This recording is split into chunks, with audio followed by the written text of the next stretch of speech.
Donc, dans cette deuxième vidéo, nous allons traiter de l'étude du circuit complet, c'est-à-dire le même circuit, mais en ne négligeant pas l'impédance ZMAG.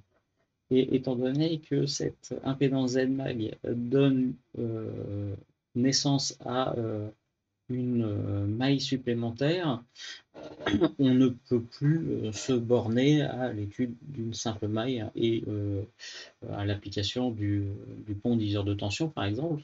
Donc on est obligé de passer par d'autres outils et la méthode suggérée ici consiste à appliquer la méthode de Thevenin. Donc on va modéliser sous la forme d'un modèle équivalent de Thevenin l'ensemble du circuit RCH excepté.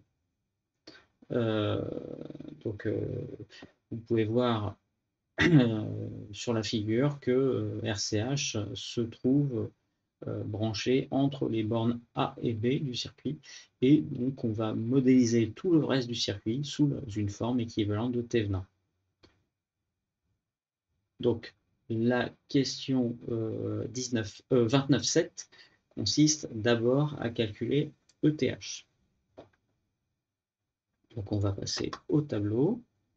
Donc le schéma équivalent, donc 29.7, question 29.7, une source de tension U en série avec R1 et L1.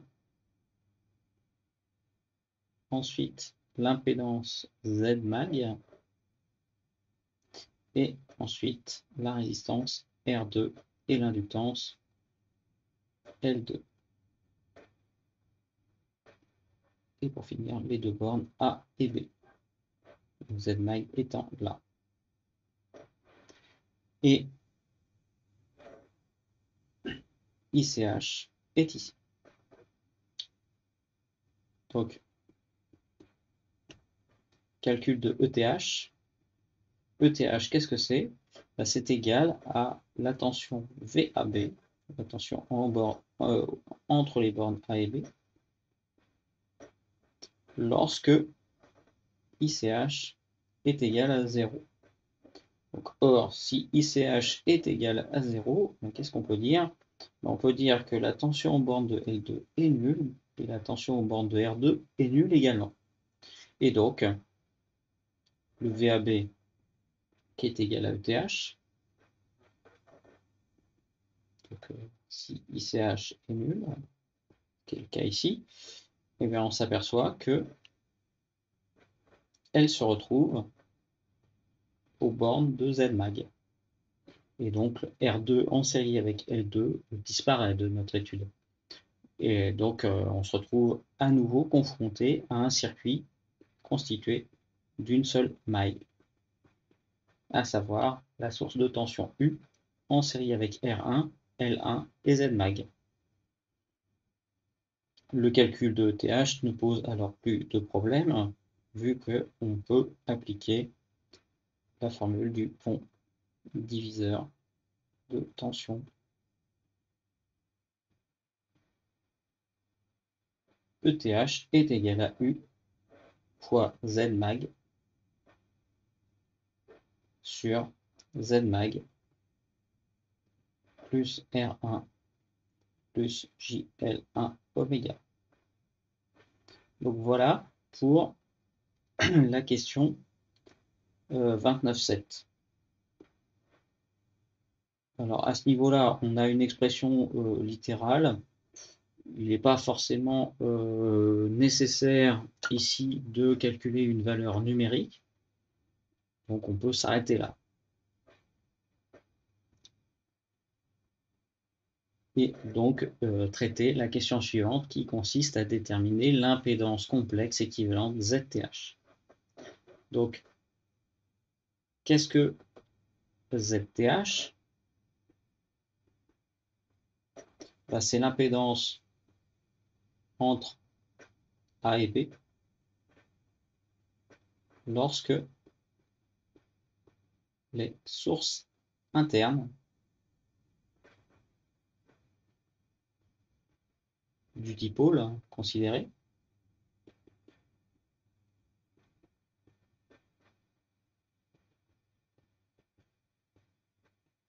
sont annulées. C'est-à-dire que l'on remplace toutes les sources de courant par des circuits ouverts et toutes les sources de tension par des courts-circuits. Ici, U devient un court-circuit. Il n'y a qu'une seule source de tension, en l'occurrence, et donc on la remplace par un fil.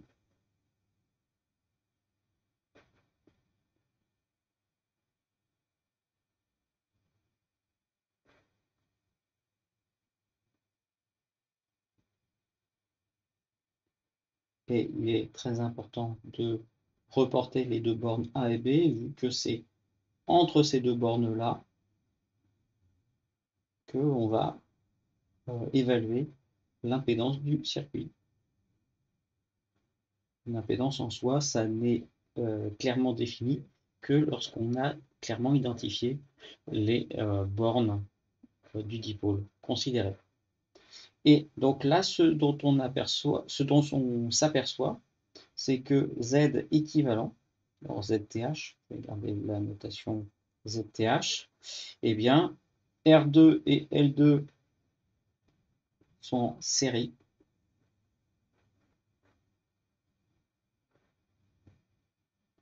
Que R1 et L1 sont en série. Et que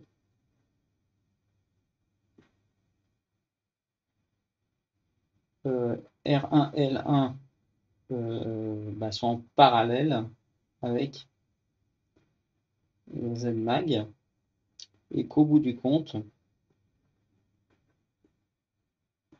la partie en bleu et la partie en rouge sont en série. Donc je vais effacer ça, le placer un peu plus bas. Et donc ZTH est égal à R2 plus JL2 oméga, R2 et L2 étant en série, et en série avec tout le reste, qui est constitué de deux branches en parallèle, donc dont l'impédance est égale au produit sur la somme des impédances, qu'une de ces deux branches est constituée uniquement de ZMAG,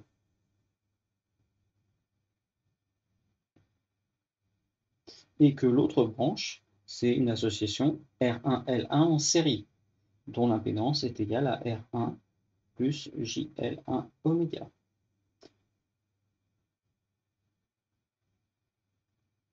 Et donc voilà l'impédance de notre circuit.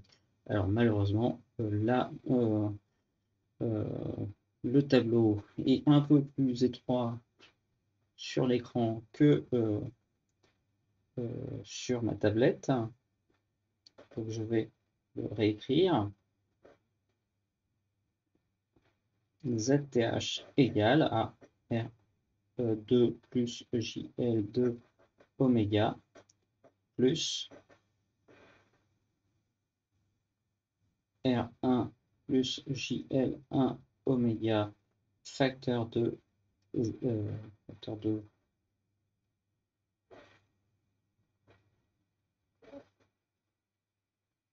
Z mag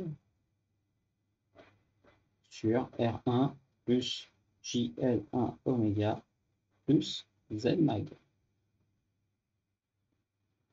Et donc on pourrait s'arrêter là, hein. Alors si on veut absolument mettre au même dénominateur, même si ça n'a pas énormément d'utilité, pourquoi pas. R1 plus JL1 oméga plus Z mag. Et donc on a R2 plus JL2 oméga, facteur de R1 plus JL1 oméga plus Z mag, plus R1 plus JL1 oméga fois Z mag. Et donc voilà l'expression de ZTH. En rappelant que ETH est égal à U fois Z mag sur Zmag plus R1 plus JL1 oméga. Et donc c'est ça le modèle complet de notre dipôle. Donc voilà pour la question 29.8, complétée avec le rappel de la question 29.7. Question suivante, 29.9. À l'aide du modèle de Thévenin ainsi constitué, déterminer le courant ICH.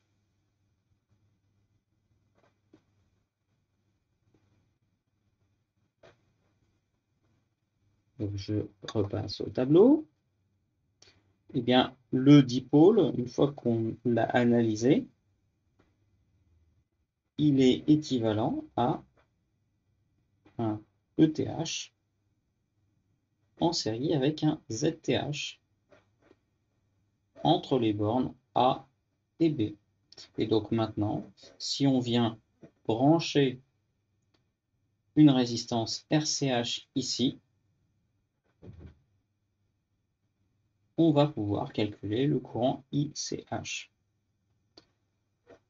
Et donc, je ne me rappelle plus de la question. C'est bien ça. La question 29.9 consiste à calculer ICH. ICH est égal à ETH divisé par RCH plus RTH. Donc c'est une expression assez lourde. Si on veut remplacer ETH et...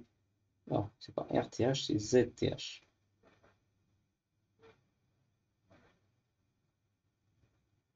ETH, donc c'est égal à U, que multiplie Zmag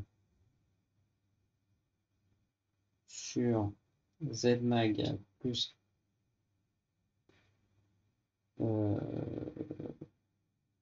R1 plus JL1 oméga.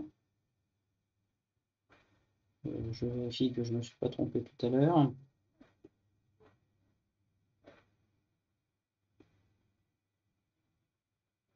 Donc c'est bon.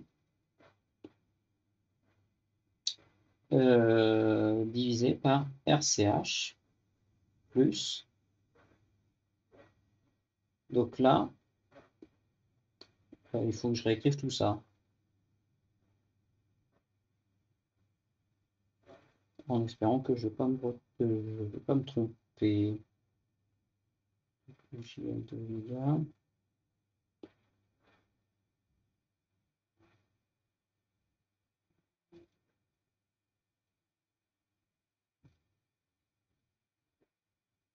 Facteur de Zmag plus R1 plus JL1 oméga plus, alors là j'ai probablement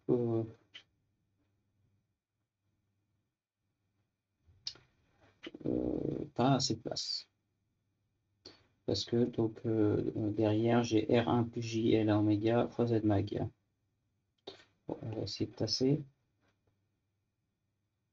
Ah, ça n'a pas sauvegardé. Je vais tasser tout de suite.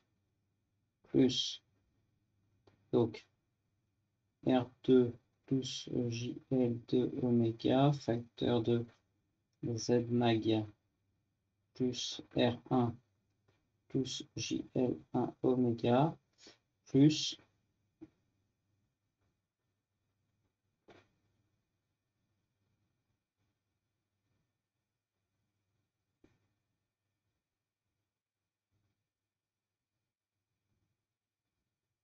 R1 plus JL oméga sur Zmag.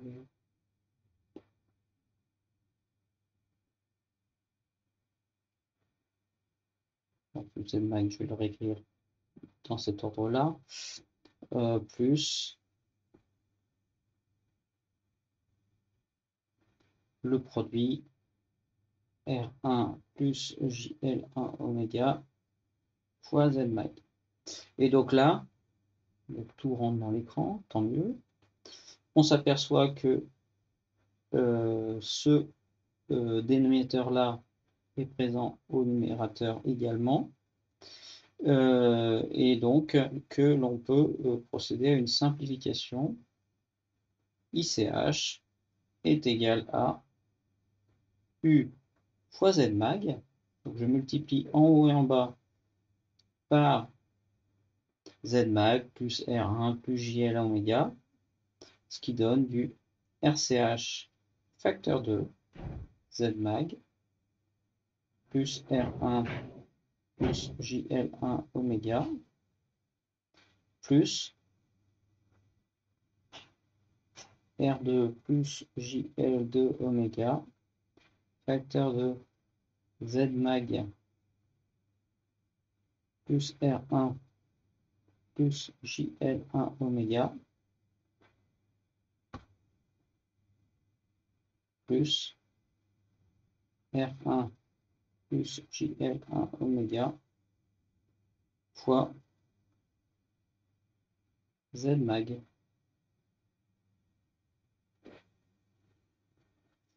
Et donc le compte est bon. J'ai une expression avec un numérateur à un seul étage divisé par un dénominateur à un seul étage. Donc c'est une expression littérale assez lourde, mais relativement simplifiée et qui ne va pas poser de problème particulier pour les calculs numériques, mis à part la longueur. Donc ça, c'était la question 29.9. Calculer la valeur de la tension UCH et comparer là à celle calculée à la question 29.5. Donc dès lors qu'on a ICH, on sera capable de calculer UCH.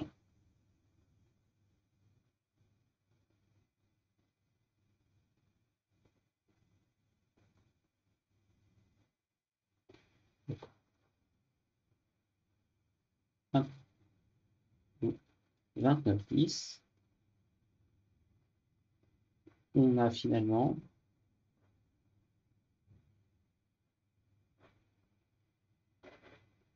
UCH est égal à RCH ICH. Donc il faut calculer ICH numériquement. Donc étant donné que le dénominateur, en tout cas, est sous forme d'une somme, la forme cartésienne est à privilégier jusqu'au bout. En fait, on va avoir ICH de la forme A plus JB divisé par C plus JD. Donc, où il va falloir calculer A, B, C et D. Donc, là, il faut sortir sa calculatrice pour obtenir les résultats jusqu'au bout. Hop.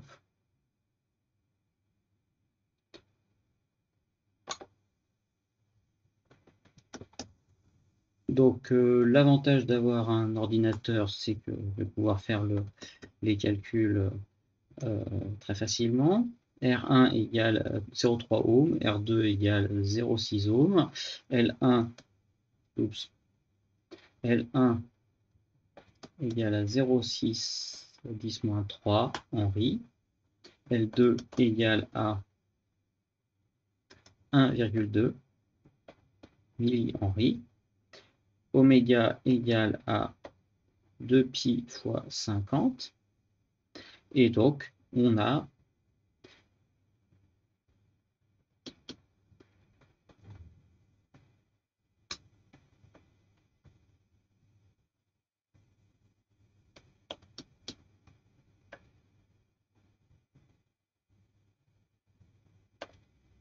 donc je calcule l'impédance de R1 en série avec L1, R2 en série avec L2, et donc le ZTH, pour me simplifier la vie, je le pose directement, c'est égal à l'association, oui pardon, le Z mag, je rentre sa valeur sous forme polaire que je peux décomposer en forme cartésienne, hein, 194 fois cosinus, il y a une coquille là-dedans, dans l'énoncé. Alors admettons que ce soit exponentiel, 194 fois exponentielle de j fois 1,309.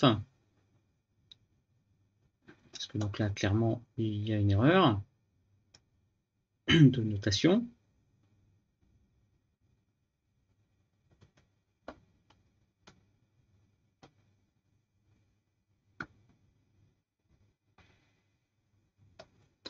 Ça fait une résistance de 50 ohms et une réactance de 187,4 ohms.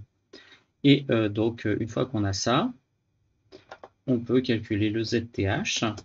ZTH est égal à R2 en série avec L2 plus R1 en série avec L1 mis en parallèle avec Zmag.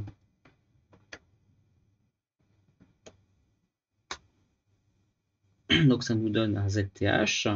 En ce qui concerne le ETH, donc le U qui est donné, en fait c'est un cosinus, donc c'est un exponentiel j oméga t. Donc en fait le point important pour faire les calculs, c'est de noter que son amplitude c'est 325 volts. Après, en fait, le exponentiel j oméga t, on peut le mettre pour les calculs et le rajouter à la toute fin. Et une fois qu'on a dit ça, le UCH est égal à U que multiplie R, donc R charge, c'est 20 ohms. J'ai oublié de le noter. Donc UCH, c'est égal à U fois RCH sur RCH plus ZTH. Donc en fait, c'est le ICH fois RCH, hein. Il n'y a rien de nouveau. Et donc là, on a une partie réelle et une partie imaginaire. Donc ce que vous devez trouver à la fin, je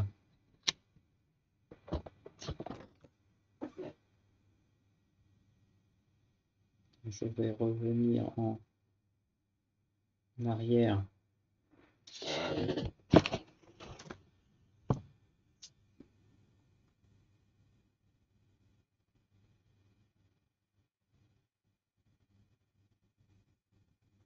Et là, j'ai trop simplifié pour pouvoir vous le redonner sous la forme qui est, que je vous ai donnée précédemment.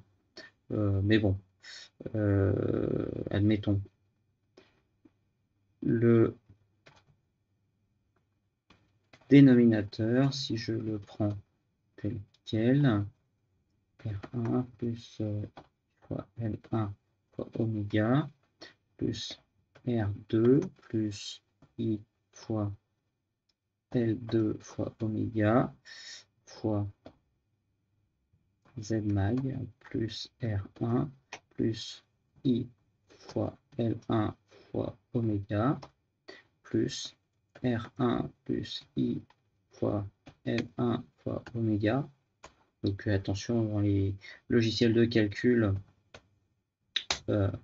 le J que l'on utilise en électricité, il est noté comme en mathématiques, c'est-à-dire un I.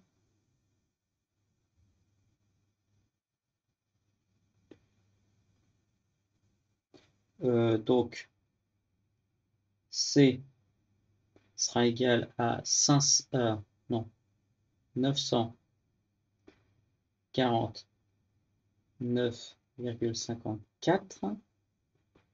D sera égal à 3948,8,84. Bon. Et donc en ce qui concerne numérateur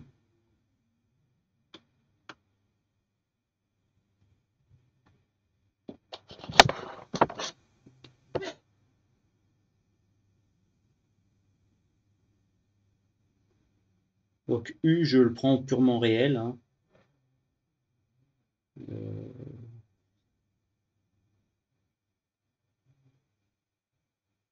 Si on veut, on peut mettre le exponentiel j oméga t ici, hein. On a 1,63, je vais arrondir. On a 10 moins 4.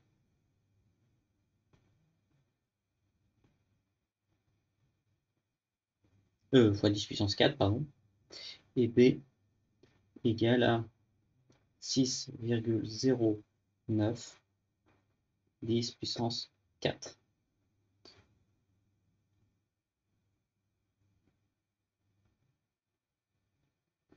Et donc, cette forme-là, il va falloir la décomposer, enfin la reformuler en forme polaire.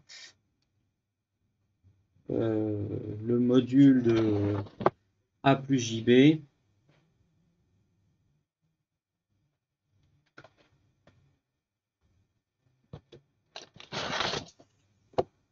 ça fait 6,305 10 puissance 4 exponentielle de J. Étant donné qu'on a une partie imaginaire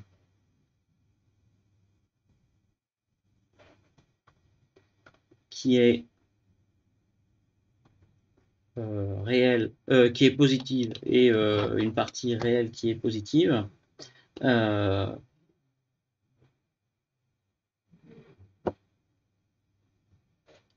trouve donc un argument en faisant arctangente de partie imaginaire sur partie réelle, comme habituellement. Et en ce qui concerne le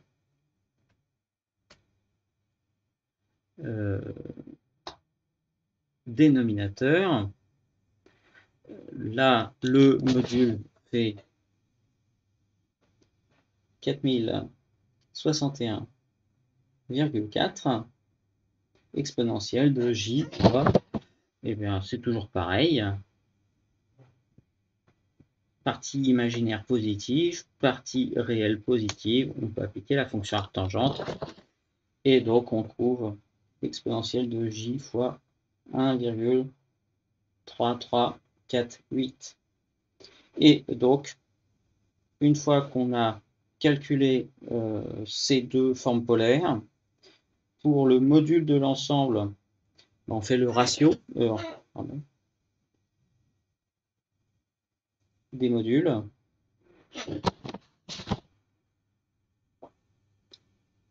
Donc,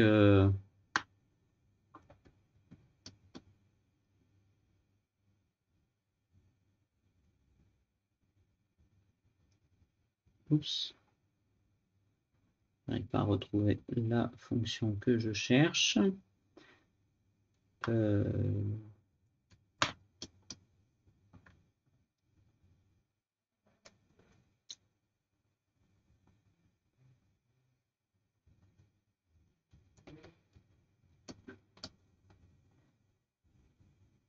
Voilà. Et donc le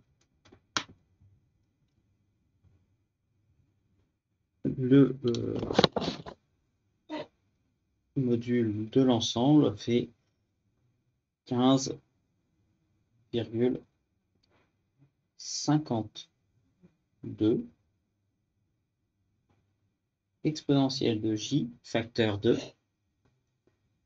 Oups, je viens de m'apercevoir que je n'affichais pas l'écran de ce que j'écrivais. Donc en fait, j'ai fait des applications numériques. Donc le UCH, c'est RCH fois ICH. Donc je vous ai dit qu'on calculait d'abord ICH numériquement. Avec la formule que l'on avait précédemment, on avait U fois Z mag où U est de la forme module fois exponentielle de j oméga t, donc le exponentiel de j oméga t, je le mets à part, et dans le A plus jb, je distribue le U réel, hein, qui vaut 325 volts, pour trouver U fois partie réelle de Z mag égale A, et U fois partie imaginaire de Z mag égale B. Et puis le dénominateur, l'expression qui est assez lourde du slide précédent, donc on a une partie réelle, une partie imaginaire. Et donc le travail consiste à calculer A, B, C et D, et donc j'ai fait les applications numériques et je trouve ça. Donc forme cartésienne pour le numérateur et pour le dénominateur, et donc d'ailleurs j'ai oublié de rajouter le exponentiel de j oméga t qui traîne ici, et donc le module de la fraction, c'est la fraction des modules, et donc j'ai trouvé 15,52. Et en ce qui concerne l'argument d'une fraction est égal à la différence des arguments. Donc on a 1,309 moins 1,3348. Et donc là, on procède exactement de la même manière que précédemment.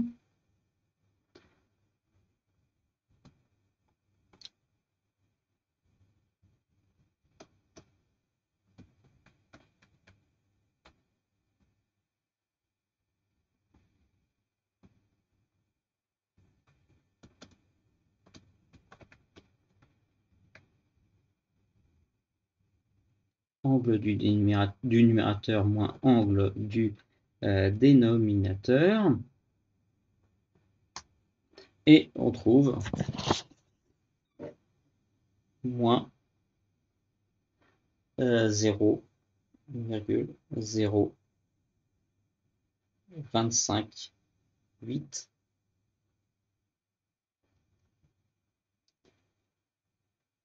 auquel il faut toujours multiplier j oméga t. Et donc le ICH peut se mettre au bout du compte sous la forme 15,52 exponentielle de j facteur de oméga t moins 0,0258. Donc un très léger déphasage, toujours en retard, du courant sur la tension. Et là, on n'a pas totalement fini le travail. Il faut calculer le UCH. Et UCH, c'est tout simplement RCH fois ICH. Et donc, il faut multiplier 15,52 par 20, ce qui donne 310,4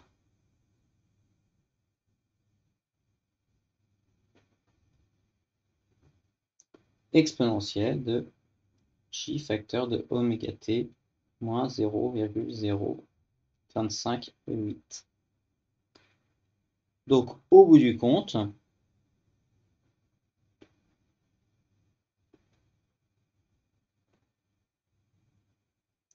le retour dans le domaine réel donne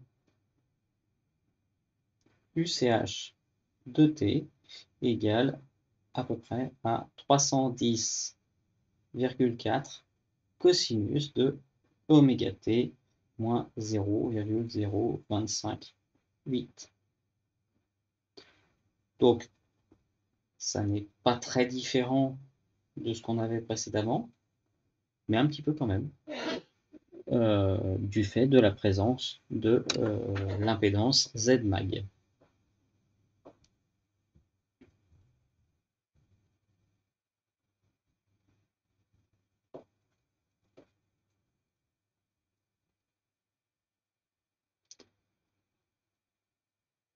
Alors,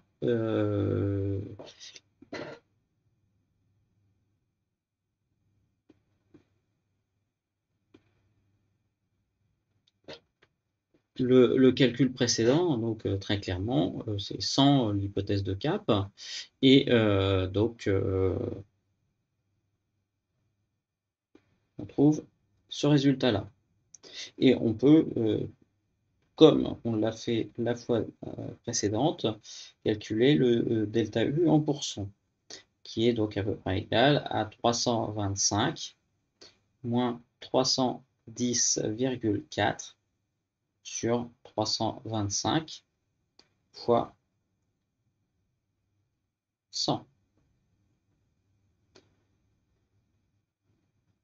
Et donc, ce que l'on obtient, c'est 14,6 divisé par 325 fois 100. Et donc, 1460 divisé par 325 donne 4,49%.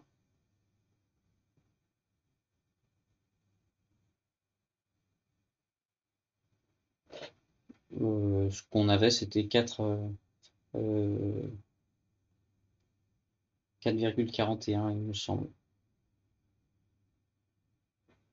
Je refais le calcul. C'était 1400 de mémoire au lieu de 1460. Non, 4,3. Si je ne me suis pas trompé. Enfin, ça change très peu de choses. C'est 4,31. Voilà, il y avait un 1 après. Si on prend 3 chiffres significatifs, ça fait 4,31% au lieu de 4,49.